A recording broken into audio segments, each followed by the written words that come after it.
안녕하세요. 저는 올해 48살이 된 여자이고 직장을 다니고 있습니다. 저와 남편은 얼마 전까지 이혼할 뻔했던 결혼 생활을 하고 있었는데요.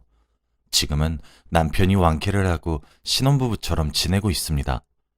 남편과 저는 어렸을 때부터 만났어요. 20대에 만났는데 그땐 어리다 보니 결혼 생각도 전혀 없었고 일이 좋았기에 평생 일만 하는 커리어 우먼이 되는 것이 제 꿈이었거든요. 그런데 남편은 저와 다르게 얼른 결혼을 하고 아이도 낳으면서 안정적인 가정을 꾸리는 게 목표라고 했습니다. 그래서 몇 년 동안 연애를 하고 둘 다 30대가 넘어가니 결혼을 하자고 매달리더라고요. 저는 남편이 결혼 이야기를 할 때부터 결혼 생각이 없다고, 그럼 나랑 헤어지고 결혼하고 싶어 하는 다른 여자를 만나라고 했지만 남편은 그때마다 내가 너 아니면 누구랑 결혼하니? 너밖에 없어. 라고 말했죠. 이 남자가 싫거나 결혼 상대로 별로였던 건 아니었고 단순히 일을 하고 싶어서 거절을 했습니다. 정말 10번 찍어서 안 넘어가는 나무 없다더니 저는 결국 남편의 끈질긴 설득 끝에 결혼을 하기로 결심했습니다. 남편은 정말 저에게 다정하고 세상에 이런 남자가 있을까 싶을 정도로 저에게 잘해줬어요. 정말 손에 물 한 방울 묻히지도 않았고 우리 공주님 뭐 하고 싶어요? 뭐 갖고 싶어요? 라는 말을 달고 살면서 제가 이거 해달라 저거 해달라 하면 다 해줬죠. 솔직히 처음엔 부담스러웠지만 계속 지내다 보니 적응이 되었습니다. 시어머니도 원래 집안 여자가 남자를 좀 부려먹을 줄 알아야 해요. 라고 하면서 남편을 마구 부려먹으라고도 해주시니 너무 좋았어요. 그런데 결혼 2년차가 지나니까 남편이 슬슬 아이가 가지고 싶었는지 저에게 슬그머니 다가와서 여보, 우리 이제 아이 계획도 세워볼까? 나 얼른 우리 닮은 아이 낳고 싶은데. 남편이 아이를 가지고 싶어 하는 건 알았지만 제가 임신을 하면 육아휴직도 내야 하고 그동안 후배들이 저를 치고 올라오는 게 두려워서 임신을 선뜻하지 못하겠더라고요. 여보, 나도 우리 닮은 아이 낳고 싶은데 난 아직 일이 좋아. 그리고 여보가 결혼 전에 결혼만 해주면 아이 안 낳아도 된다고 했잖아. 나 그것 때문에 결혼했는데. 그치.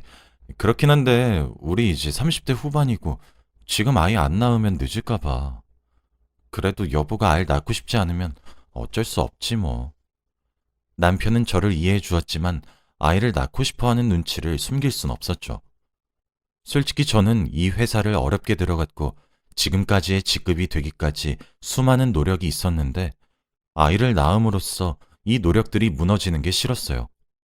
그리고 솔직히 남편보다 좋은 회사를 다니면서 제가 더 돈을 많이 벌고 있었기 때문에 제가 조금만 일을 하지 않아도 저희 집안에 영향이 크게 오거든요. 그래서 선뜻 일을 쉴 수 없었습니다. 그런데 며칠 뒤 갑자기 남편이 여보, 나 갑자기 하고 싶은 게 있어서 직장 그만두려고 라고 하는 거 있죠. 솔직히 월급이 그렇게 크지도 않았고 남편은 다른 직장을 구하면 되긴 했지만 그렇게 섣부르게 직장을 관두는 게 당황스러웠습니다. 남편에게 뭘 하고 싶냐고 물으니까 대답하지 못하더라고요. 나중에 자리 잡으면 말해주겠다고 했는데 솔직히 의심스러웠습니다. 그리고 저는 집에만 있는 남편을 뒷바라지하면서 일을 열심히 하게 되었죠. 그렇게 또 몇 년이 흐르고 결혼을 한 지 5년 차가 되어 갔어요. 남편이 5년 차부터 조금씩 이상해지기 시작했어요. 어느 날 갑자기 제가 자고 있는데 옆에 남편이 없는 겁니다. 남편을 찾으려고 안방을 나갔는데 남편이 빨래통에 넣어둔 제 속옷을 꺼내 들고는 이리저리 살피고 있더라고요. 저는 졸린 눈을 비비면서 여보, 뭐해? 라고 했더니 남편은 깜짝 놀라며 아, 아니야! 라고 한 뒤 다시 제 속옷을 빨래통에 넣어두더라고요. 그날 이후로부터 계속해서 그날 입었던 제 속옷들을 확인하는 겁니다. 처음엔 무슨 일인가 싶었고 이 사람이 날 의심하기 시작했나? 하며 생각만 했던 것 같아요. 그리고 제가 출근 준비를 하고 있으면 남편이 와서 제 출근 복장을 정해주고 화장 방법까지 이렇게 해라 저렇게 해라면서 명령을 했습니다. 처음엔 저한테 관심이 많아서 제가 밖에서 예쁨을 받았으면 좋겠다는 생각으로 객관적인 판단을 해주는 줄 알았는데 그게 아니라 제가 밖에서 불륜을 저지르고 있다고 의심해서 단속하는 거였더라고요. 제가 빨간 립스틱을 바르면 왜 이렇게 입술이 빨개? 40살 넘는 아줌마가 그런 거 바르고 다니면 나이값 못한다고 놀림받는다? 입술 지우고 이거 발라. 라고 하면서 저를 깎아내리는 말을 서슴지 않게 했습니다. 저한테 나쁜 말 한 번 한 적 없는 사람이 당당하게 비꼬니까 짜증나더군요. 그리고 제 카드 내역을 꼼꼼히 살펴보면서 여긴 어디야? 여기서 뭐 했어? 라고 말을 하며 제 사생활을 건들기도 했죠. 처음엔 저도 적응이 되지 않으니까 내가 무슨 불륜이야. 왜 쓸데없는 의심을 해서 사람을 괴롭혀? 하면서 화도 내보고 반항도 해봤지만 그때마다 남편은 나도 나름대로 생각이 있으니까 의심을 하는 게 아니겠어? 난 내 감을 믿어. 라고 하며 증거도 없으면서 계속 의심을 합니다. 원래 남편을 만나기 전까지는 노는 것도 좋아하고 친구들을 만나서 여행을 가는 것도 즐겼는데 남편의 의심이 심해질수록 당연히 동창 모임이나 직장 회식은 꿈도 꿀 수 없어요. 그러다 보니까 회사에서는 눈칫밥을 먹이면서 수영 씨는 왜 계속 회식 자리를 뺄까? 회식도 사회생활의 연장선인데 라곤 합니다. 제가 더 이상 일상생활이 불가능하다 보니까 남편에게 믿음을 주자 싶어서 저녁에는 집에만 있고 주말에는 늘 남편에게 붙어 있었거든요. 그런데 오히려 남편은 그게 더 이상하다며 낮에는 뭐 하는데? 라고 하면서 저에 대한 의심은 날이 갈수록 심해졌고 숨통이 조여오는 느낌이 들었죠. 그리고 어느 날은 정말 이혼까지 생각했던 날이 있었습니다. 바로 남편이 저 몰래 저희 집안에 CCTV를 설치한 것이었는데요. 사실 처음에 바로 알진 못했어요. 저희 집 가구 옆에 안 보이도록 설치를 해놔서 제가 한동안은 몰랐는데 제가 청소를 하다가 CCTV를 발견해버린 겁니다. 원래 청소는 남편 담당이라 남편이 항상 해왔는데 주말에 집에서 할 것도 없고 심심해서 청소를 했더니 그걸 발견해버렸어요. 솔직히 그때 그걸 보고 이 남자가 드디어 제정신이 아니구나 싶었네요. 도대체 얼마나 저를 의심하길래 그러는지 어디서부터 잘못된 건지 알고 싶었습니다. 안방에 있는 남편을 불러서 이게 뭐냐고 당장 설명하라고 했어요.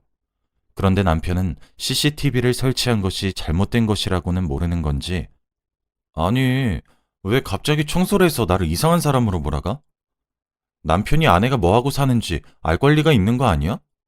그리고 당신 평일에 내가 잠깐 나가는 사이에 뭐하고 있을지 어떻게 알아? 저번에도 비슷한 일이 있었으니까 내가 이렇게 하는 거 아니야. 라고 하더라고요. 사실 남편이 이렇게 된 이유는 따로 있었습니다. 남편의 의심이 심해지기 전에는 그래도 평범한 남편처럼 제가 어디서 뭐 하는지 말하면 믿어주고 CCTV를 설치하지도 않았습니다. 그런데 몇 년 전 어느 날 갑자기 제 휴대폰을 보고 나서부터 남편은 바뀌었어요. 저는 그날 동창인 남자친구와 밥을 먹고 카페를 갔고 그 친구는 차가 없다고 해서 집까지 데려다 줬습니다. 그래서 그날 친구가 오늘 너무 재밌었어. 다음에도 또 보자. 데려다 줘서 고마워. 라는 문자를 보낸 걸 남편이 봐버렸거든요. 솔직히 말하면 불륜도 아니고 고등학생 때 친하게 지내던 친구라서 밥 한 번 먹은 걸로 불륜이라고 단정짓더라고요. 너 이놈 집에 가서 뭐 했어? 라고 화를 내면서 집안의 물건들을 던지기 시작하는데 솔직히 그때 너무 무서워서 무릎을 꿇고 다신 안 그러겠다며 남편에게 사죄를 한 일이 있었습니다. 그 뒤로부터 당연히 그 친구와 연락도 끊기고 제 사생활도 없이 살게 되었죠. 시어머니한테도 찾아가서 제발 남편 좀 바로잡아달라고 부탁한 적도 있습니다. 시어머니는 항상 저한테 남자는 좀 부려먹어도 된다고 말씀하셨기에 당연히 제 편을 들어주실 줄 알았지만 팔은 역시 안으로 굽는 건지 막상 이런 일을 마주하니까 제 편은 하나도 들어주시지 않더군요. 뭐? 사내 놈이랑 단둘이 밥을 먹고 집까지 데려다줘? 내가 너를 얼마나 참한 며느리로 여겼는데 그게 불륜이지 뭐냐? 시어머니는 자기 아들이라고 남편 편을 들기 시작했고 저는 졸지에 집안에서 불륜녀로 낙인 찍혔어요. 저는 그날부터 생긴 습관이 있는데 바로 카톡 내용과 대화 문자 내용들을 지우는 거예요. 남편이 의심을 하는 걸 만들지 말자 싶어서 여자들끼리 대화한 내용도 지우고 남자 직원과 공적인 대화를 한 것도 다 지웁니다. 그런데 어느 날 갑자기 저한테 한 문자가 오더라고요. 바로 흔한 피싱 문자였어요. 그런데 남편은 그걸 보자마자 저한테 이런 문자가 오는 이유가 있다고 하면서 밖에서 뭘 하고 다니길래 라고 말을 하기 시작했습니다. 그러면서 진짜 평일 낮에 회사 다니고 있는 거 맞냐면서 그날부터 낮에 일을 하고 있는 저에게 영상통화가 오더라고요. 솔직히 직장 생활하면서 영상통화를 걸면 어떻게 받습니까? 그래서 처음 몇 번은 당연히 거절을 했더니 왜 안 받냐며 진짜 그런 일 하는 거냐며 화를 내기 시작하길래 상사 눈치를 조심스럽게 보고 회사 근무 환경 영상으로 보여주면서 일하고 있다는 사실을 증명했습니다. 솔직히 그렇게 하니까 상사 눈치도 많이 보게 되고 지금 저 혼자 돈을 벌고 있는데 회사에서 잘리면 돈은 누가 버나요? 그래서 남편에게 이건 아닌 것 같다고 눈치가 너무 보인다고 그만하자고 했더니 남편은 나도 피곤하고 힘들어. 네가 좀 잘하면 내가 이러겠어? 내가 이렇게라도 안 하면 네가 무슨 짓을 할지 어떻게 알아? 라고 하더군요. 솔직히 제 말을 믿어주지도 않고 구체적인 증거도 없으면서 왜 저의 불륜을 확신하나 싶어서 이혼을 결심했습니다. 그런데 제가 결혼한 지 몇 년이 되어도 남편이랑 이혼을 못하는 데에는 다른 이유가 있었습니다. 바로 남편이 이혼 이야기만 하면 싹싹 빌거든요. 여보, 내가 잘못했어. 내가 선을 너무 넘었나 봐. 다신 안 그럴게. 딱 한 번만 봐주라. 라고 하며 두 손을 싹싹 빌면서 눈에 눈물이 맺혀 있는데 어떻게 그 눈을 보고 매몰차게 이혼을 하자고 할 수 있나요? 그리고 제가 알겠다고 다시는 그러지 말라고 하면 며칠은 안 그러다가 다시 슬금슬금 의심이 시작되곤 합니다. 그리고 이런 일이 몇 번씩이나 반복되니까 저도 너무 지쳤었고 남편의 의심이 지겨워지더라고요. 그래서 주위 친구들에게 제 고민을 다 이야기해보니 다들 의처증이라는 병을 말해주었습니다. 저는 그런 병은 처음 들어봤는데 원래 이 나이 남자들한테서 많이 나타나는 증상이라고 하더라고요.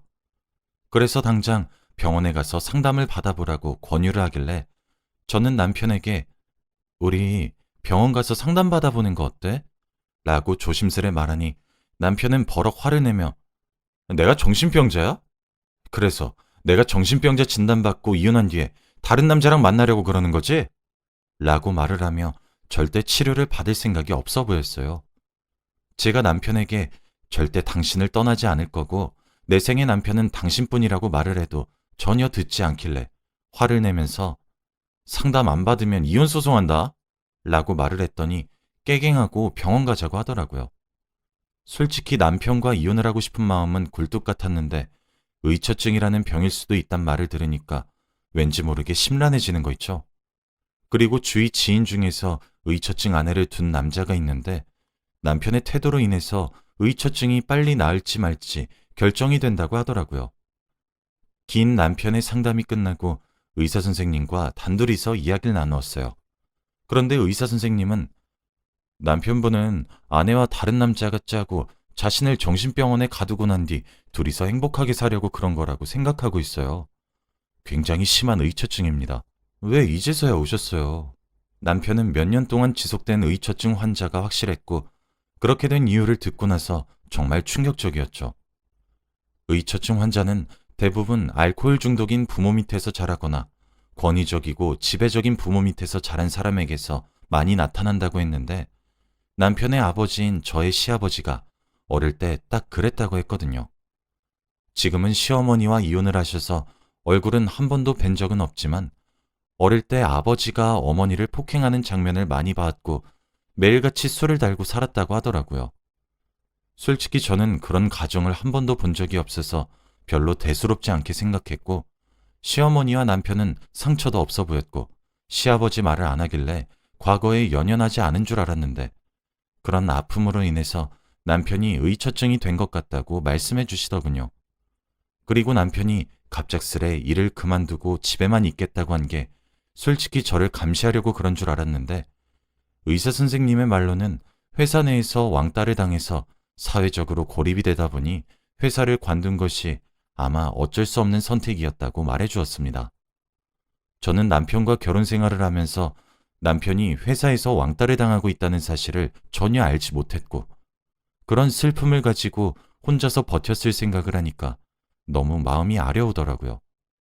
저는 의사 선생님의 말을 듣고 남편을 안아주고는 펑펑 울었어요. 여보, 왜 그런 상처가 있었으면서 나한테 말을 한마디도 안 했어. 나는 단순히 여보가 나를 의심하는 줄만 알았지 그런 이유 때문인 줄 몰랐어. 왜 직장에서 왕따 당하고 있었다고 말을 안 했어? 어? 내가 말을 하면 여보가 힘들까봐 그랬지. 그동안 내가 돈 못 벌어와서 힘들었지? 내가 앞으로 많이 일할게. 그동안 나 때문에 많이 힘들었지? 못되게 굴어서 미안해. 그날 남편과 저는 서로 안고 엉엉 울었고, 그때부터 남편의 치료는 시작되었습니다. 치료를 하는 과정에서 알게 된 사실 하나가 있었는데요. 남편의 직장에서 왕따를 조금 심하게 당한 모양이더라고요. 언어폭력은 기본이었고 늘 상사한테 갑질을 많이 당한 모양이에요. 그리고 항상 투명인간 취급을 받았고 하다 새로 들어온 신입한테까지 욕을 먹었다고 합니다. 도저히 참을 수 없어서 갑질로 신고를 해봤자 회사는 남편을 무시했고 결국 신고한 사실이 상사 귀에 들어가서 회사 옥상에서 많이 맞았다고 합니다. 그래서 어쩔 수 없이 사직서를 썼다고 해요. 저는 남편을 다 알고 있는 줄 알았는데 하나도 모르더라고요. 그날부터 남편의 아픔을 위로하고 감싸면서 같이 치료를 시작하고 나니 남편의 의처증은 신기하게도 사라지더군요. 남편에게 믿음을 주고 사랑한다는 표현을 많이 하니까 나아졌습니다. 저는 남편만 피해를 받는 게 내키지 않아서 남편이 다니던 회사에 고객들이 글을 남기는 게시판에다가 남편이 당했던 이야기들을 썼고 결국 기사까지 쓰였습니다. 얼마 전 남편에게 전화가 와서 진심으로 사과를 했고 피해 보상까지 했죠. 그리고 지금은 남편이 왕쾌를 했고 저를 예전처럼 의심하지 않습니다. 다시 다정하고 저밖에 모르는 바보가 되었어요. 남편의 의처증이 단순히 병이라고 여기면서 짜증만 냈었는데 만약 의사 선생님과의 상담이 아니었다면 남편의 병이 과거의 상처와 아픔 때문에 일어난 줄 전혀 몰랐겠죠. 남편은 지금 새로운 일자리를 알아보고 있는 중이고 저는 늦어도 괜찮으니 천천히 하라고 하면서 다시 신혼부부의 생활을 하고 있어요. 솔직히 나이가 50살이 다 되어 가는데 이렇게 알콩달콩한 게 아직 신기합니다. 여러분들도 남편이 이상하다고 생각해서 바로 이혼을 생각하지 마시고 의사 선생님을 만나보세요. 정말 색다른 남편의 속내를 알 수 있습니다. 제 이야기는 여기까지예요. 들어주셔서 감사합니다.